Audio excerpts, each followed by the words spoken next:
Nós vamos tentar aqui hoje não se aprofundar em todas as ações, mas fazer um breve relato daqueles temas que estão mais no dia a dia, que estão mais são objeto de constantes questionamentos dos servidores perante as coordenações e aqui na sede do sindicato.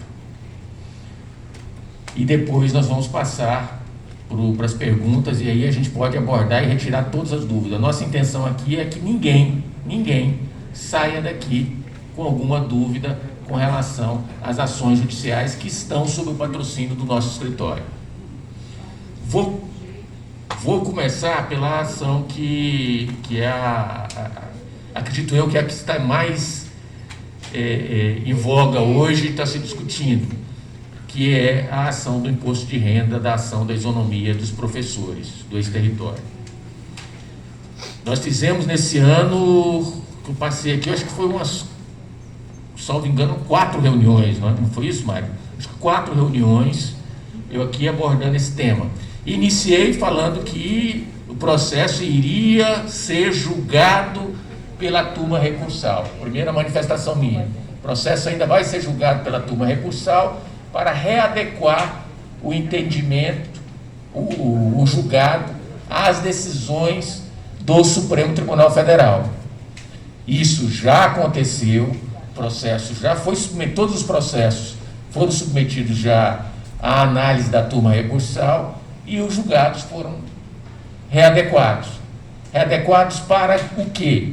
Para dizer que os valores decorrentes dos juros moratórios não podem sofrer incidência de imposto de renda.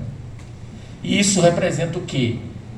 Que 183% dos valores recebidos na ação da isonomia são fruto de juros moratórios.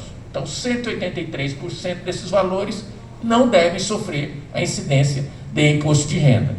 Então, esse julgado foi readequado, foi julgado em bloco, nós tivemos uma sessão única, a nossa equipe jurídica, que está patrocinando esse processo, fez a sustentação oral e o processo foi julgado dessa forma. Foi publicado esses acordos, todos eles, com prazo para a Fazenda Nacional e prazo para os autores, no caso, os servidores públicos federais. Por óbvio, nenhum dos dois recorreram dessa decisão. Então, a decisão transitou em julgado e os processos, a partir daí, desceram para as varas respectivas. E aí é bom que se tenha em mente. Nós temos processos que estão nas varas desde Paraná, nós temos processos que estão nas varas de Porto Velho, juizado especial. Ah, mas por que não tem Vilhena?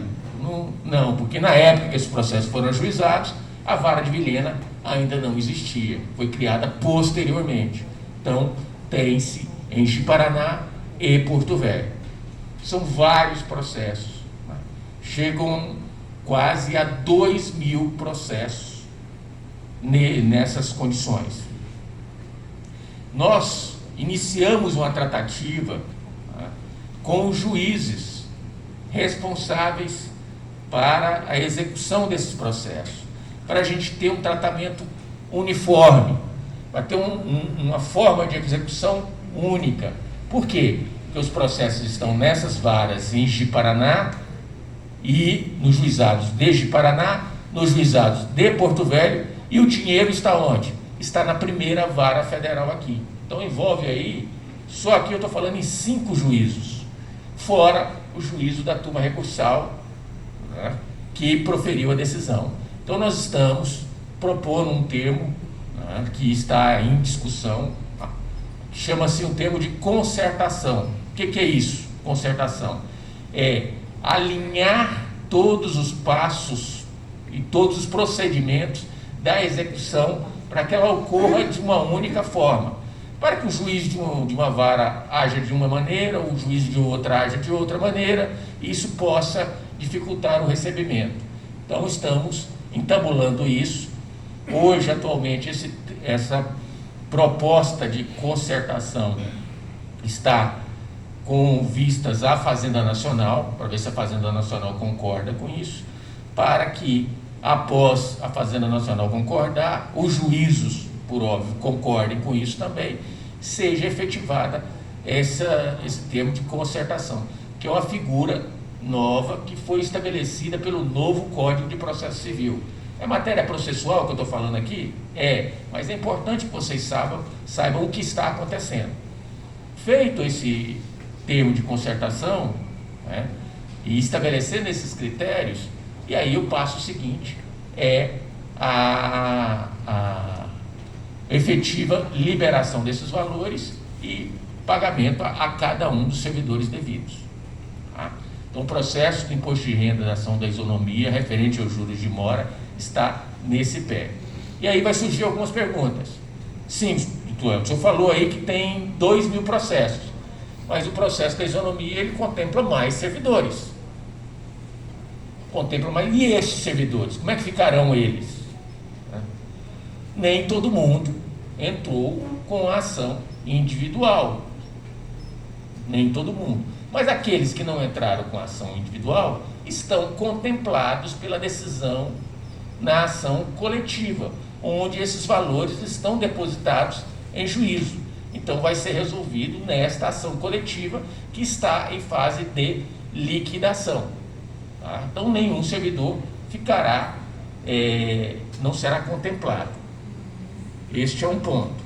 Outro aspecto que vai surgir dúvidas, principalmente ali na região de Ji-Paraná, alguns aqui em Porto Velho, mas ali na região de Ji-Paraná, da vara de Ji-Paraná, que congrega ali Jaru, Rolim de Moura, basicamente de Jaru para baixo, todas as ações ficaram concentradas nas varas de Ji-Paraná. Teve alguns servidores que já receberam essa ação, que já receberam isso.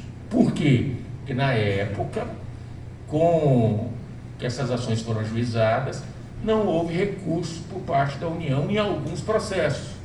E como os processos lá são de 10 em 10 pessoas, lá os processos de Paraná são de 10 em 10, aqui é de 1 em 1. Exigência do juízo da época. Alguns servidores já receberam. Então, se alguém chegar lá, mas eu não estou vendo meu nome aqui, vai buscar o andamento, vai falar, você já recebeu esse processo na época adequada. Então, essas ações do imposto de renda, elas estão neste pé, ou seja, como eu mencionei no início, eu comecei falando do julgamento, já julgou, depois do trânsito em julgado, já transitou em julgado, agora só está faltando se ajustar efetivamente a forma como vai se dar essa execução para que ela ocorra da forma mais célere, mais rápida, mais prática, para que efetivamente as pessoas recebam os valores devidos. Para encerrar esse tema, eu tenho visto algumas matérias que estão saindo em jornais, em sites, falando sobre essa temática e tudo. Eu digo a vocês que as informações precisas e corretas sobre esse tema estão sendo oportunizadas e repassadas pelo Sindicef por meio de sua assessoria jurídica, que é a responsável pela condução desses processos. Então, as informações adequadas estão sendo repassadas aqui. Outras informações, muitas vezes, são frutos de talvez não conhecer efetivamente o andamento dos processos, mas o que está ocorrendo efetivamente é isso que eu acabei de relatar a vocês. Passo a outro ponto também que nós buscamos